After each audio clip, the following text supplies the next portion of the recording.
धीमहि धियो यो नः प्रचोदयात्।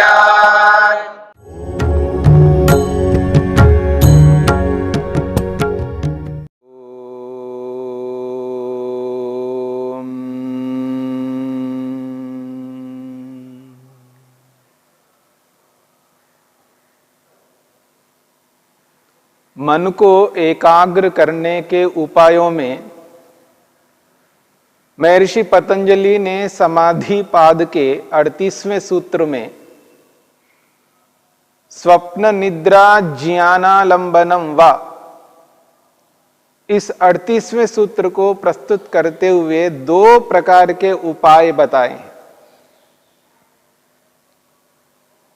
एक उपाय है स्वप्न ज्ञान, जिसकी चर्चा हमने की है। स्वप्न ज्ञान, स्वप्न को विषय बना करके स्वप्न में जिस प्रकार की अनुभूति हुई,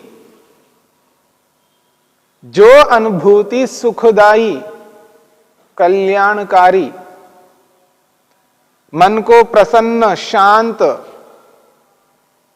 निर्भीक, स्वतंत्र बनाने वाला स्वप्न, जिसको स्मरण करके व्यक्ति प्रसन्न होकर अपने मन को स्थिर कर सकता है और अपने अभीष्ट विषय में मन को एकाग्र कर सकता है।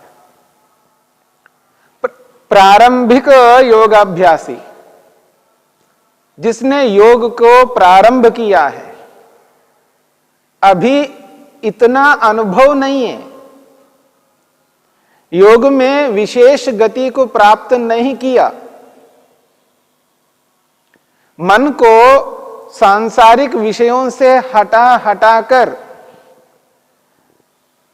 योग में मन को एकाग्र करने के लिए अहिंसा, सत्य, अस्तेय, ब्रह्मचर्य, अपरिग्रह, शौच, संतोष, तप, स्वाध्याय और ईश्वर प्रणिधान, यम और नियमों को करने में मन को लगा रहा है, अभ्यास कर रहा है, अपने जीवन को योग में बनाने की चेष्टा कर रहा है। जब ध्यान का काल, जप का समय आता है, ईश्वर की भक्ति जिस समय करनी है, उस स्थिति में अपने मन को ईश्वर में एकाग्र नहीं कर पा रहा है, अलग अलग उपायों को अपनाता हुआ मन को टिकाने का प्रयास करता है। कभी कोई उपाय कारगर हो पाता है, कभी कोई उपाय कारगर हो पाता है।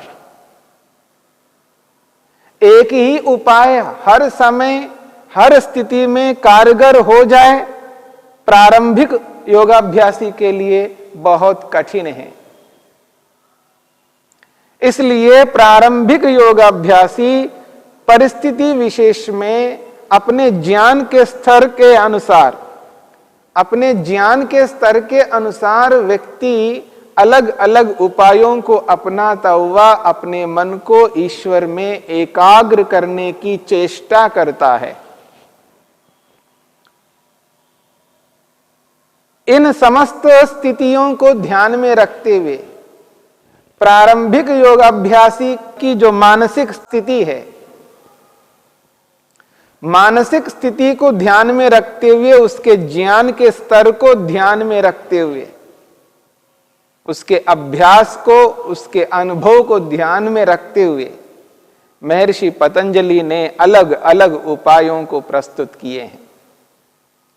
उन उपायों में ये जो 2 उपाय हैं, इस सूत्र में जो स्पष्ट कर रहे हैं महर्षि पतंजलि, स्वप्न ज्ञान और निद्रा ज्ञान। स्वप्न को विषय बनाना, उस स्वप्न को विषय बनाना है जिस स्वप्न में व्यक्ति को अच्छा लगा, अच्छी अनुभूति हुई और उस स्वप्न को और देखना चाहता है। वो स्वप्न टूटे नहीं, निरंतर चलता रहे, उसी स्वप्न में रहना चाहता है व्यक्ति, उससे उसको सुख आनंद मिल रहा है। ऐसे सुखदायी स्वप्न जितने भी हमने देखा है पहले, पिछले जीवन में कोई भी ऐसा स्वप्न हमने देखा है जिससे मन प्रसन्न हो सकता है, ऐसे स्वप्न को स्मरण करना, याद करना, और याद करके अपने आप को उस स्वप्न के साथ जोड़ना है। और मन इधर उधर दौड़ लगा रहा था, विषयों की ओर दौड़ लगा रहा था, विषयों का जो उसके प्रति आकर्षण है, उसके प्रति जो लगाव है विषयों में, वो लगाव, वो आकर्षण, वो श्रद्धा कम हो जाएगी और इधर स्वप्न का विषय प्रमुख हो जाएगा। जब स्वप्न का विषय प्रमुख हो गया, मन स्वप्न में लगा हुआ है, तो मन अधिकार में आएगा। मन को देखने में, मन को पकड़ने में आसानी हो जाएगी। ज्ञान पूर्वक मन को अनुभव करता हुआ, ज्ञान पूर्वक मन को पकड़ता हुआ व्यक्ति आसानी से ईश्वर में अपने मन को लगा पाने में सक्षम हो जाता है। जब व्यक्ति प्रसन्न होता है, शांत दिखता है, सात्विकता रहती है, अपेक्षा से उसका मन अधिक नियंत्रण में रहता है। जब व्यक्ति चंचल रहता है, उद्विग्न रहता है, अशांत रहता है, उस स्थिति में उसकी अपेक्षा से मन अधिक अनियंत्रण में रहता है। और इस बात को सभी लोग जानते हैं। तो इस स्थिति में व्यक्ति जब प्रसन्न होता है, शांत होता है, उस स्थिति में मन को आसानी से ईश्वर में लगाने में सफलता मिलती है। इसलिए स्वप्न ज्ञान को स्वीकार किया है। और जिस प्रकार से स्वप्न ज्ञान से व्यक्ति अपने मन को प्रसन्न करके ईश्वर में एकाग्र हो सकता है, ठीक इसी प्रकार निद्रा ज्ञान को भी यहां पर उपाय के रूप में प्रस्तुत किया है। उस निद्रा को, उस नींद को भी स्मरण करना है जिस नींद में हमें अच्छी अनुभूति हुई है। जिस नींद में अच्छी अनुभूति हुई है उसको याद करना।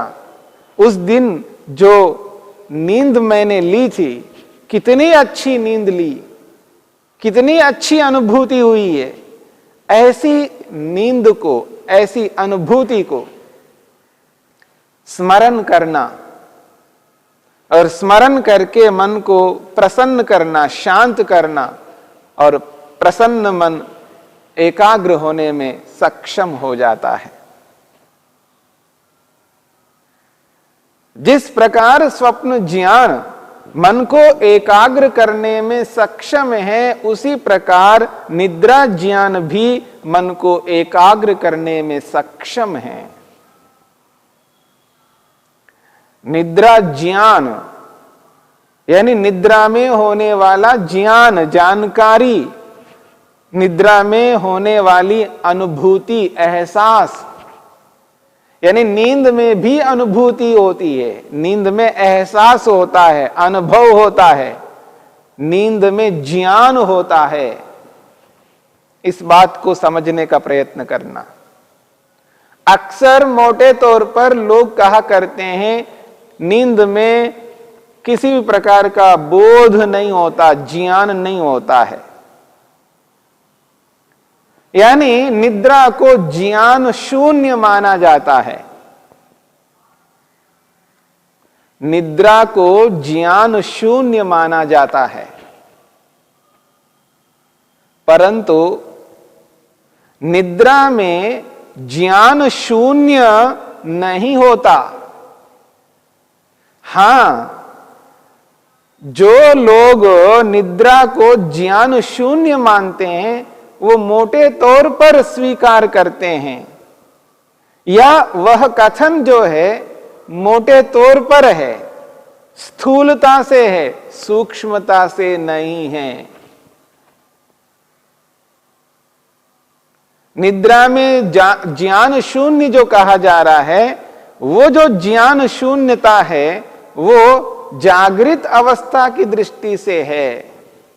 जागरण काल में दिन के अंदर जो व्यक्ति जाग रहा है, सोया हुआ नहीं है, तो जागरण काल में जागृत अवस्था में दिन के अंदर जब व्यक्ति कार्यों को करता हुआ जो जानकारी प्राप्त करता है, जैसा ज्ञान उस वक्त उस समय काम करता है, वैसा ज्ञान निद्रा के काल में नहीं होता है। जागृत अवस्था वाले ज्ञान से शून्य होता है और स्वप्न ज्ञान से भी शून्य होता है। न तो जागरण की स्थिति है, जागृत अवस्था है, या ना स्वप्न की अवस्था है। स्वप्न में जिस प्रकार का ज्ञान होता है उस प्रकार का ज्ञान निद्रा में नहीं होता है। जो लोक में ज्ञान शून्य कहा जाता है उसका अभिप्राय यही है, जागृत अवस्था, स्वप्न अवस्था, जागृत अवस्था में होने वाला ज्ञान और स्वप्न अवस्था में होने वाला ज्ञान, इन दोनों ज्ञानों से रहित है। इन दोनों प्रकार के ज्ञान निद्रा अवस्था में नहीं हो सकते। इस दृष्टि से वो ज्ञान शून्य है, ऐसा यदि कोई कहता है तो इसमें कोई आपत्ति नहीं है। परंतु यदि कोई ये कहे निद्रा में किसी भी प्रकार का ज्ञान नहीं होता है, जागृत अवस्था में होने वाला ज्ञान तो होगा ही नहीं, स्वप्न अवस्था वाला ज्ञान भी नहीं होगा, यथार्थ भी है, क्योंकि वो ना स्वप्न अवस्था है ना जागृत अवस्था है, निद्रा की अवस्था है। पर निद्रा की अवस्था में होने वाला ज्ञान को भी नकार दे, ऐसा नहीं हो सकता। यानी नींद में कोई ज्ञान नहीं होता है, किसी भी प्रकार की अनुभूति नहीं होती है, ऐसा नहीं कह सकते, क्योंकि निद्रा को भी वृत्ति स्वीकार किया है, निद्रा वृत्ति है। महर्षि पतंजलि ने इसी समाधि पाद के अंतर्गत जहां पर वृत्तियों की चर्चा की है, प्रमाण, विपर्यय, विकल्प, निद्रा और स्मृति, उन 5 प्रकार की वृत्तियों में निद्रा को भी एक वृत्ति स्वीकार किया है। वृत्ति रीति ज्ञानम, वृत्ति ज्ञान को कहते हैं। जैसे प्रमाण वृत्ति में ज्ञान होता है, वैसे ही निद्रा वृत्ति में भी ज्ञान होता है। इसलिए वृत्ति ज्ञान का पर्यायवाची शब्द है। इसलिए निद्रा को वृत्ति स्वीकार किया है। यानी निद्रा के काल में ज्ञान होता है, जानकारी होती है, अनुभव होता है, अनुभूति होती है। हां, जागृत अवस्था वाला अनुभव अनुभूति नहीं होगी, स्वप्न अवस्था वाली अनुभूति अनुभव नहीं होगा, पर निद्रा वाली अनुभूति, निद्रा में जो आत्मा अनुभव करता है वो तो अनुभव को स्वीकार करना होगा। इसलिए व्यक्ति जागने पर, नींद से उठने पर कह उठता है कि नींद अच्छी आई है, सुखपूर्वक सोया, या नींद अच्छी नहीं आई है, दुखपूर्वक सोया, अथवा बेखबर होकर के सोया। कुछ भी पता नहीं लगा, मूढ़ होकर के सोया। 3 प्रकार की अनुभूतियां होती हैं निद्रा में। और महर्षि पतंजलि ने वृत्ति के रूप में इस निद्रा को स्वीकार करके 5 वृत्तियों के अंदर निद्रा वृत्ति का स्वरूप बता दिया। समाधि पाद के 10वें सूत्र में निद्रा वृत्ति की परिभाषा की है। निद्रा किसे कहते हैं? अभाव प्रत्ययालंबना वृत्तिर निद्रा। अभाव प्रत्ययालंबना वृत्तिर निद्रा, इस 10वें सूत्र में निद्रा की परिभाषा की है। और इस सूत्र की चर्चा हमने आपके समक्ष की है कि निद्रा किसे कहते हैं, निद्रा की अवस्था क्या होती है, निद्रा में किस प्रकार की अनुभूति होती है, जागने पर उसका स्मरण क्यों आता है, स्मरण क्यों आता है, स्मरण के पीछे क्या कारण है, इन सारी बातों को लेकर के हमने विचार किया। इसलिए निद्रा को एक वृत्ति स्वीकार किया है, वो ज्ञानात्मक वृत्ति है। निद्रा में जानकारी होती है, आत्मा सुख का, दुख का या मूढ़ अवस्था का अनुभव करता है। इन तीनों अनुभवों को वृत्ति के रूप में महर्षि पतंजलि ने स्पष्ट किया है। इसलिए जागने पर व्यक्ति बोलता है सुखपूर्वक सोया। सुख की स्मृति के बिना, दुख की स्मृति के बिना, मूढ़ता की स्मृति के बिना जागने पर व्यक्ति ये नहीं बोल सकता कि मैं सुखपूर्वक सोया, दुखपूर्वक सोया, मूढ़ होकर के सोया। ये स्मृति के बिना नहीं है और स्मृति वृत्ति के बिना नहीं। यानी वृत्ति बने बिना स्मृति नहीं बन सकती, अनुभव किए बिना स्मृति नहीं बन सकती है, और स्मृति बनी है तो अनुभव हुआ है। तो ये जो जागने पर हमें याद आता है वो उसी अनुभव के कारण से याद आता है, क्योंकि स्मृति बनी है। स्मृति बनी इसलिए हम स्मरण करते हैं, और जहां स्मृति नहीं बनती वहां बिल्कुल स्मरण नहीं कर सकते। और स्मृति इसलिए नहीं बनी क्योंकि वृत्ति नहीं बनी, यानी वृत्ति उत्पन्न नहीं हुई, ज्ञान नहीं हुआ। इसलिए निद्रा को एक वृत्ति स्वीकार किया, ज्ञानात्मक वृत्ति है, नींद में अनुभव होता है। द्यौः शान्तिरन्तरिक्षं शान्तिर्पृथिवी शान्तिरापः शान्तिरोषधयः शान्तिः वनस्पतयः शान्तिर्विश्वे देवाः शान्तिर्ब्रह्म शान्ति सर्वं शान्ति शान्तिरेव शान्ति क्षमा शान्तिरेधि। ॐ शान्ति शान्ति शान्तिः।